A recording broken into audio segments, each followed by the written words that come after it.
Hello and welcome to another episode of Retirement Intel. I am Jonathan Rankin. I'm your host, and I am happy to be here. It is a hot, muggy Tuesday in Dallas, Texas, but I am happy to be here. And on today's show, we're going to be breaking down how retirees will actually spend 2 times the amount that they're expecting on healthcare costs in retirement.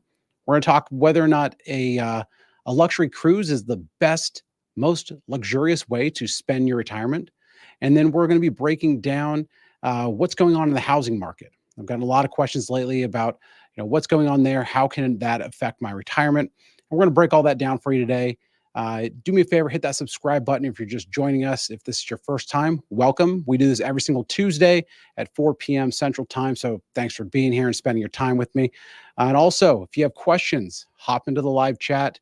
We'd be happy to have you ask some questions and engage with the show. So if you have questions, hop into the live chat. We'll be there to to answer any questions you have, any thoughts you've got. So let's break this down. So we're here. Retirement Intel is the show once again every Tuesday, 4 p.m. Central. And so let's dive in. So the first thing that I want to talk about is really what happened over the past couple of weeks. The crash that didn't. The one that was supposed to end us all, the Japanese yen carry trade that was supposed to force us into a recession, cause the market to crash. And yet we had 8 straight days of the market getting back to where it was. And now it's about 1%, 1.5% from an all-time high. So, when we think of headlines like what we saw over the past, couple weeks, this is one of those things where I look at and I think, okay, why do we go through this? Every single time there's any sort of volatility, everything talks about the recession is here, the sell-off's going to happen. And this is just one example of a headline that we had from that day. Everything is the worst thing, that we're just going to continue to sell off. Market's going to go down. And next thing you know, here comes a recession. And then what happened?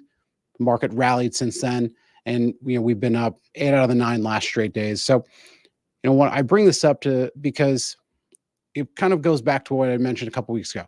There's always going to be a reason to sell.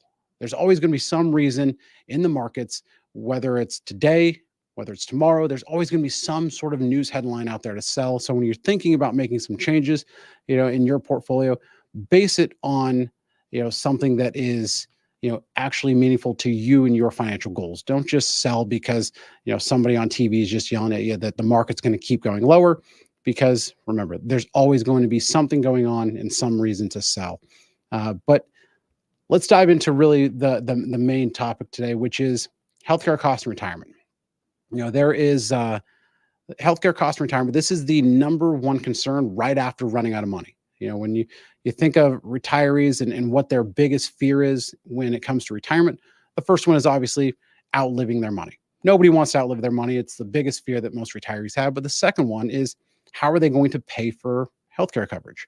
How are they going to pay if there's any sort of big medical emergency down the road? And there's a really big disconnect between what people think they're going to pay and what they're actually going to pay. It's like the real life version of Instagram versus reality, if you've seen that on social media. So in our minds, what we think we're going to pay is $75,000. This is how much most people think they're going to pay for healthcare throughout retirement. And this is all based on a survey that's done by Fidelity. This is their 23rd annual retiree healthcare cost estimate that they've done for a long period of time. And so based on that study, they found that most people think they're going to spend $75,000 on healthcare costs throughout retirement, when in reality, they're going to spend about $165,000. So a little more than double what they expected. So when you think, if the thought is that you're planning for $75,000 and you end up spending more than 2 times that, that's a very big disconnect. Retirees, and this is for retirees that are 65 years old retiring this year. And this is medical expenses throughout retirement. The reality is this number is actually up 5% from last year. So it's not like the cost is going down. And when we look at, exactly where the breakdown of this costs are, they break it down as 10% are out-of-pocket prescription drug costs. You've got Medicare Parts B and D premiums that makes up about 43%.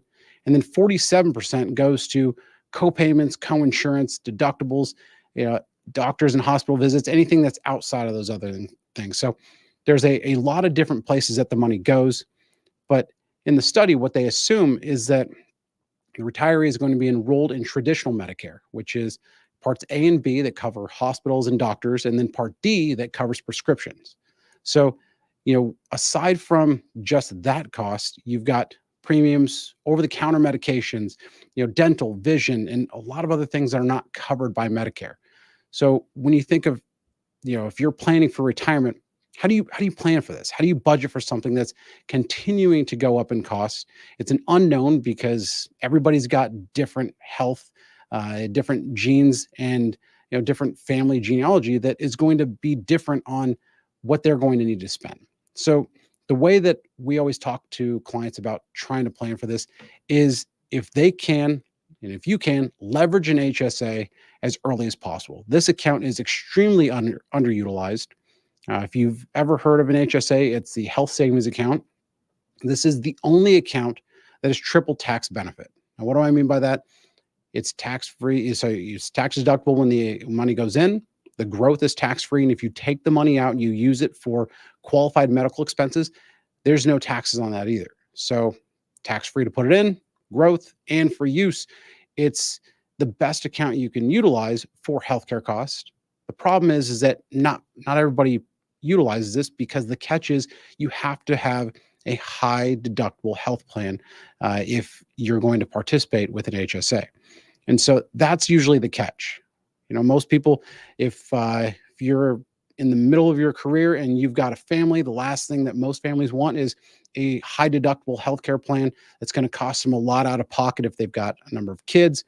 I know that it's always tough to think about.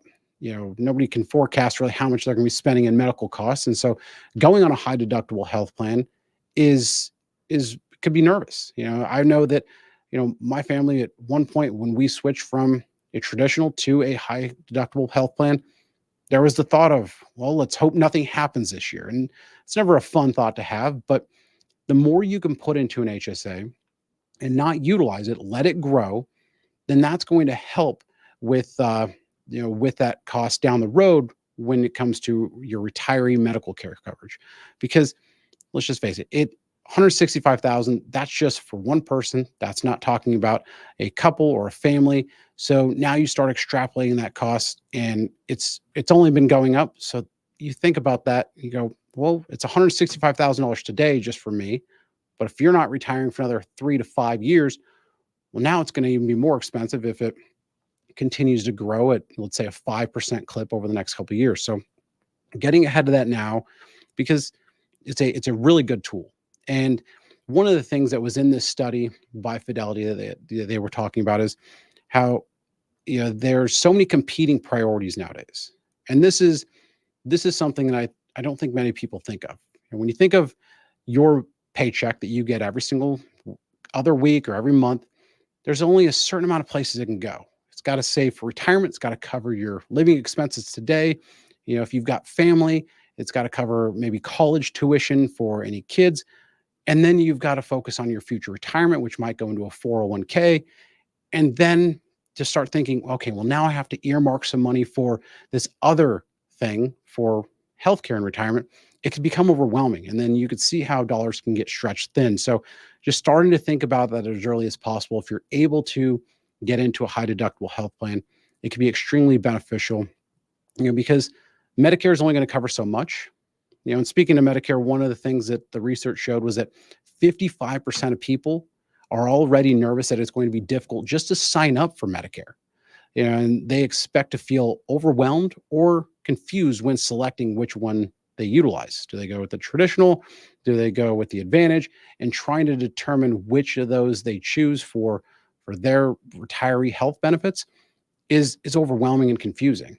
And they found that for those that are over the age of 75, they very rarely go back and reprice their plan or change the version of Medicare they have. Usually it's once they've selected, that's it for good. So, if you're getting close to that Medicare age, start really doing, the thorough analysis of that. And then at the same time, make it a habit to go back to that, on a routine basis. So that way you can make sure that you're getting the best coverage for the best cost. Um, but, I want to move on and talk about luxury and retirement, retiring in luxury. There was an article that came out. It was about this cruise that you can buy where you can actually live on a cruise ship if you wanted to for the rest of your life. And you had lifetime access to this cruise. You had all the basic amenities, services like meals, accommodations, activities. You pay no taxes. You pay no port fees or other travel expenses. And so you think of how much does something like that cost to be a part of? You think, a couple $100,000. What does that cost? Well, for an individual, $300,000, or they say $299,099, and then for a couple, it's $499,999. So let's just roll up that $1, say $300,000 or $500,000 to have access to a cruise ship for the rest of your life. Now, this includes, the ability to hop on and off, so you don't have to just stay on the cruise at all times. When you think about it, for a couple, it's just about $25,000 per year. And when you consider that the average, retiree household in 2021 spent around $50,000, it can become, pretty inexpensive to live on a cruise ship. Now, you sail across the globe, and it takes about 3.5 years to sail across the globe. You're going to go to 7 continents, 147 countries, and 425 destinations. Now, I don't know about you, but that's a lot. That is a lot. You get everything from gourmet dining, social gatherings like art workshops, music nights, organized excursions, tours, fitness classes, a lot of onboard entertainment. They call it luxury lounging on the deck, golf simulators, and pickleball. See, we just can't escape pickleball. It's the new thing, and even though I feel like it's been around forever, we just can't escape it. You can add a buddy pass for $129 a day. So if you have a family member that wants to join you, you could pay for them to join you every single day. And for retirees, I think the biggest concern would be the healthcare side of it. Obviously, they do have, they do have medical coverage or they do have a doctor on board. So that is, they've got some facilities that you can access while you're there.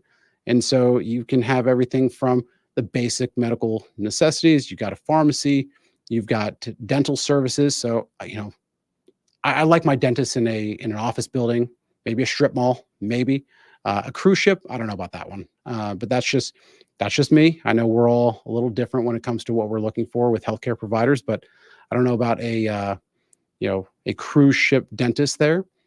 But really, I think the concerning part for me, and this is once again just my preference here, has got to be the actual room. So this is the room. This is one of the accommodations for a single person, and at least I think a single person. This is it. No, this is not in New York.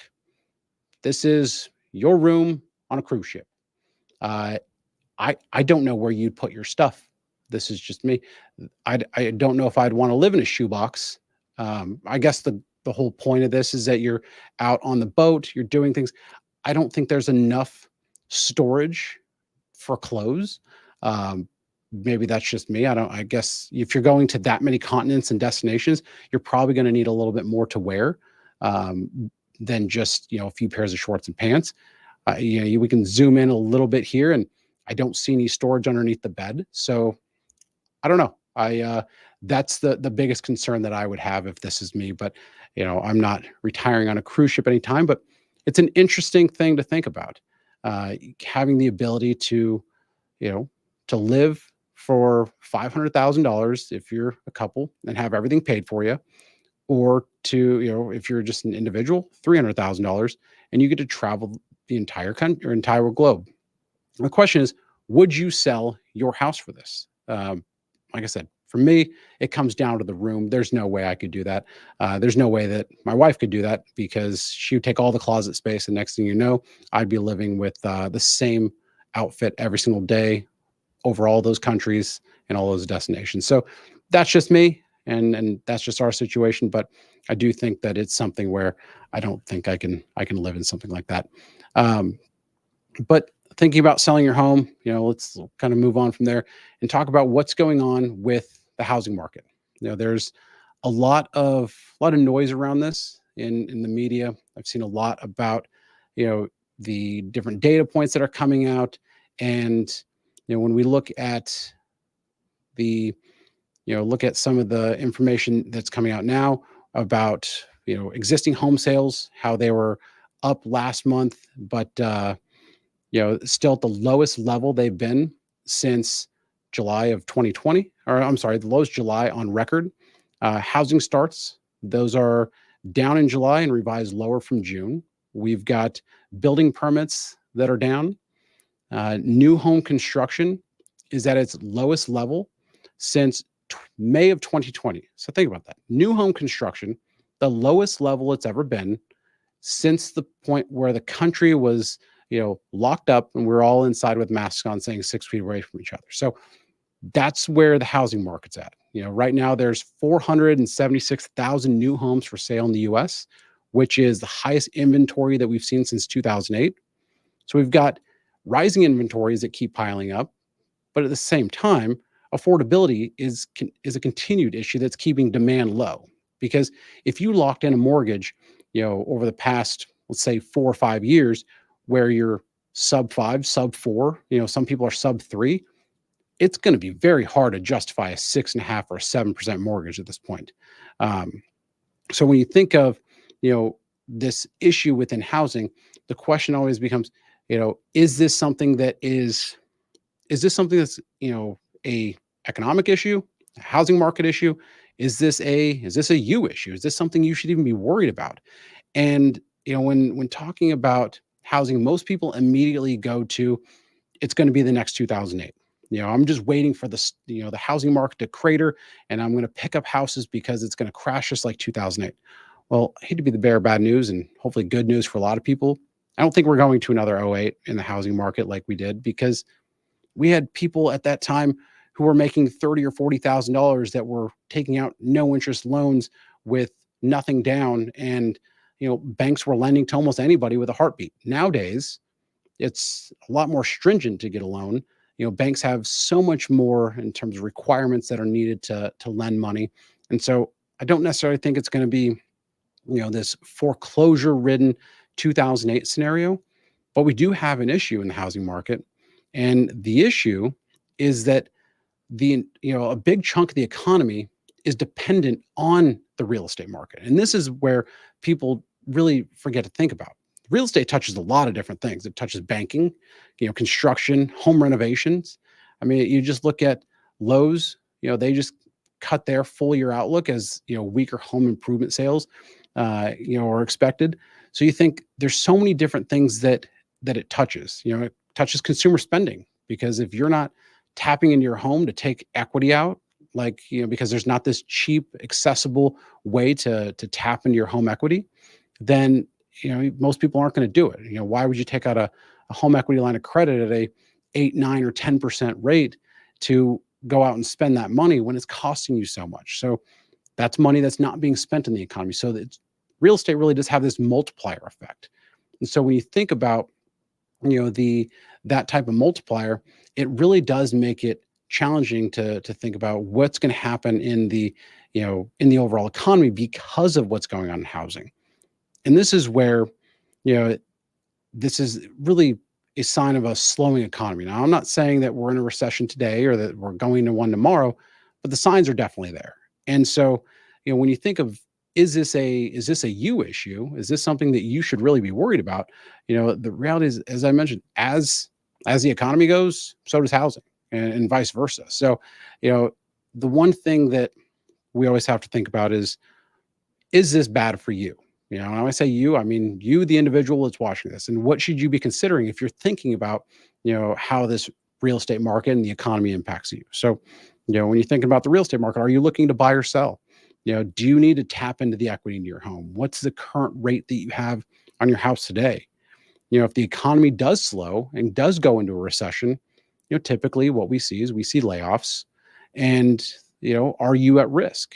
Is your position something that you could see potentially eliminated if we do go through, mass layoffs in the economy? That is always something that's a concern. That's one of the biggest risks for those that aren't retired. Now, obviously, you also have market, you also have market volatility that comes into play typically when we go through recession. So all of that, is what you can expect. But I had a client one time who's retired. They asked me, they said, "Well, Jonathan, why do I care about a recession? Yes, the market's going down. I can stomach the volatility. And if you have the reserves out there to stomach the volatility that, any sort of market pullback can bring, then at this point, the good thing is for you is that you're going to experience a lot of things on sale. Recessions, prices typically drop, and so you are going to start seeing hopefully goods fall. You're going to start seeing, maybe cars, maybe some houses. You never know what's going to go on sale during a recession, but if you're retired, a recession doesn't necessarily matter to you if you don't, if you're not worried about getting laid off, if you're not worried day to day about what the stock market's doing.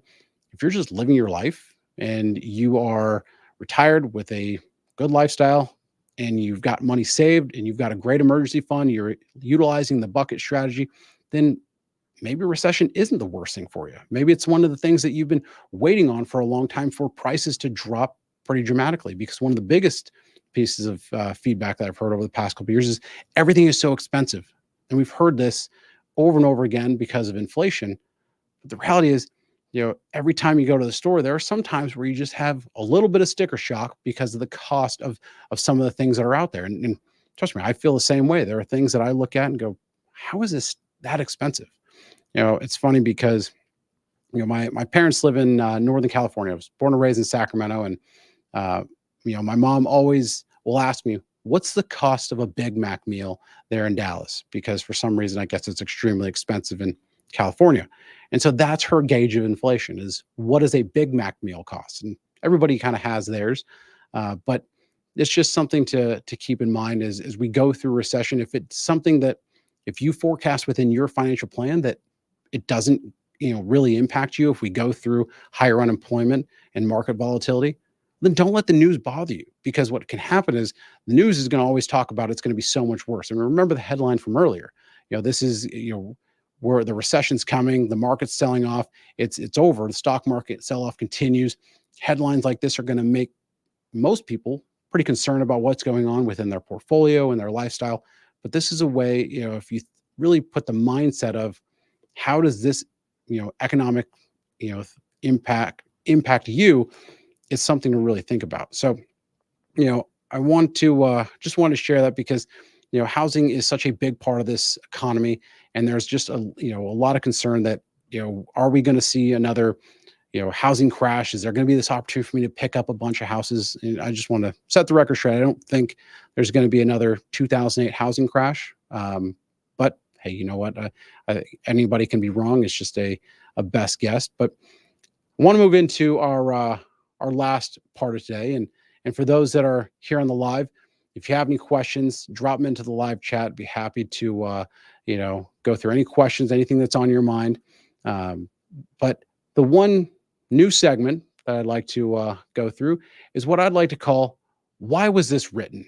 Now, this isn't meant to be offensive to any writer that's out there, but in reading a lot of retirement-focused articles and things like that, there are so many different pieces that are out there when you're, that could just be so summed up in a quick snippet somewhere. And I think of things that, and let me go through this article here of really why was this written? So as I go through this, I want you to think about, that question, because that is something that was on my mind as I was reading these. So the first one is 6 things. Let's see here. Sorry. 6 things the wealthy do to ensure a luxurious retirement. Now, first of all, let me just say, anytime somebody says something that the wealthy does, it's not what the wealthy do. And so, that was immediately when I saw the headline, I was like, well, I'm going to click on here because, people, maybe there's something that's groundbreaking here. So I clicked on it, and I was right once again. There's nothing that the wealthy do that's going to be in some article because it's just, that's used for clickbait. But the first thing, save and build income. Yeah, I don't think that just the wealthy do that. Um, have multiple homes. You know, yes, I guess. I know a lot of wealthy people that have one home. So having multiple homes is great if you want to live somewhere that's in a lower tax bracket or you just want a vacation home. But is that really something that just the wealthy do? I don't think so. Max out tax advantage accounts. I know a lot of people that would never consider themselves wealthy that are maxing out their tax advantage accounts. So this is not just a wealthy trick or a wealthy secret. Nobody's keeping a secret here. This is kind of one of those, hey, why was this written? Uh, minimize debt and expenses. I think this is applicable to everybody. Not and it's my probably not even the wealthy, because if you're extremely wealthy, you could probably, you're probably utilizing debt in a way that makes most sense for your balance sheet, and your expenses are probably a lot higher than those who would not consider themselves wealthy. And then the last thing, strategize with the team. So utilizing a financial advisor or, a CPA or something like that. And then, oh, last thing, invest over time. I don't know about you. Is there anything here that's groundbreaking? And does it just beg you the question, why was this written? So if you're ever reading something like this, let me just share with you a little bit around why this was written. You see all these little ads over here? That's why it was written. So they're hoping that you click something like that. All of these quotes that you see of people that are, this CPA, this Paul Miller, managing partner at CPA firm New York. He paid some PR firm to be on this article. I'm nothing against Paul Miller. I'll bet he does a pretty good job. But he didn't write this. The PR firm did. This is all just to make sure that there's just stuff and noise on web pages so that you can click on and you can read. The reality is it's not that difficult. It's not that complicated. And what I can always say is if you feel like it's complicated and you feel overwhelmed by, by retirement planning or anything like that, the first thing you should do, instead of clicking on some nonsense article that's filled with ads and paid promotions, just reach out to someone. I guarantee you, whether it's us, whether it's any other professional, they'd be happy to talk to you. I promise you that. They would be extremely happy to have a conversation and see how, what's on your mind and ask any questions that you want. There's not a single, financial professional that would turn away your call. We're not like attorneys. That it's not something where you call us, next thing you know, a bill shows up. That's just not how we work. So instead of wasting your time and effort with articles like that, just reach out.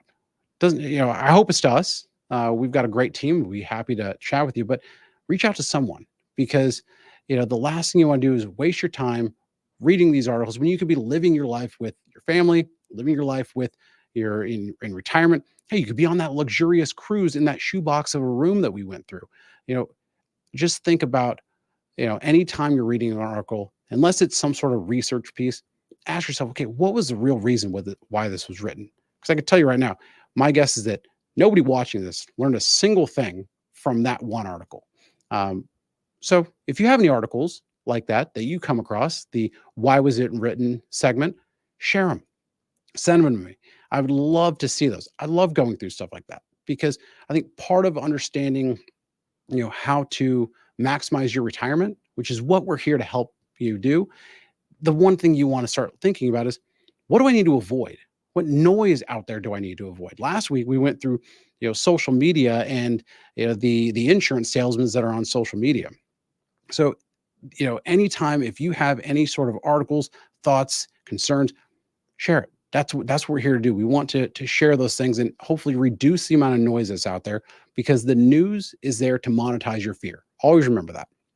No matter what it is, the news is there to monetize your fear. So if you have anything that's on your mind, you can always drop it into the live chat if you're here with us live, or if you are watching this after the fact, send us an email. The email's in the description below, or schedule some time with a member of our team. We'd be happy to, have a conversation with you, sit down and just see how we can help you best.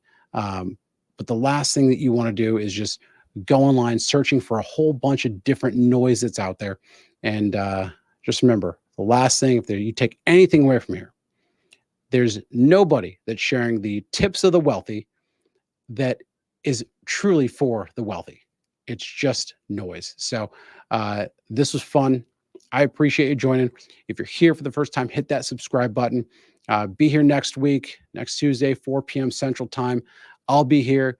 It's probably still going to be hot and humid and muggy here in Dallas, Texas. And I hope wherever you're at, it's a great day. And I look forward to seeing you all next week.